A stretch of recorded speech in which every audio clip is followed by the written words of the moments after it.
Magandang umaga mga kahuwan, narito na ating ulat panahon sa Pilipinas.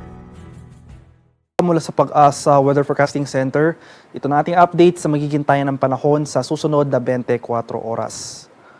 Patuloy pa rin ang epekto ng northeast monsoon o hanging amihan sa malaking bahagi ng Luzon. Samantala, ito namang easterlies o yung mainit na hangin galing sa Karakatang Pasipiko ang umiiral sa bahagi naman ng Visayas at sa Mindanao. Dahil sa easterlies, makakaranas tayo ng mga kalat-kalat na pag-ulan na may pakulog at pakidlat sa silangang bahagi ng Mindanao. At dahil naman sa amihan, makakaranas rin tayo ng mga kaulapan na may mahihinang pag-ulan sa silangan at hilagang bahagi ng Luzon. Sa nalalabing bahagi ng ating bansa, kasama na dyan ang Metro Manila, ay maaliwala sa panahon na ating inaasahan, may tsansa pa rin ng mga light rain sa pag-ambon na dala ng amihan sa Metro Manila and the rest of Luzon. Samantalang tsansa naman ng thunderstorms ang posible nating maranasan sa buong Visayas at nalalabing bahagi ng Mindanao.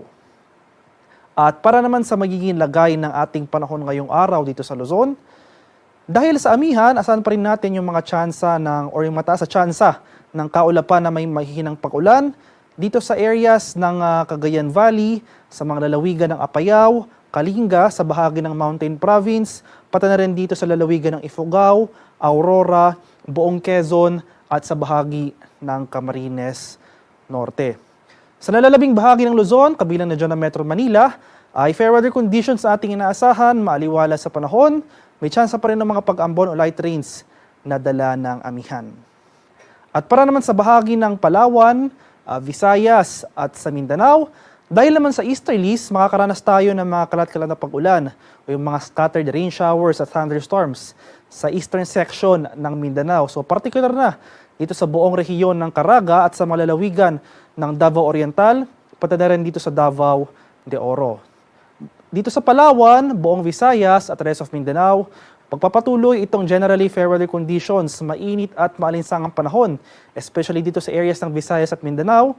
Pagsapit ng hapon hanggang sa gabi, magdala pa rin tayo ng pananggalang sa ulan dahil may tsansa pa rin may tsansa pa rin na makaranas tayo ng mga thunderstorms.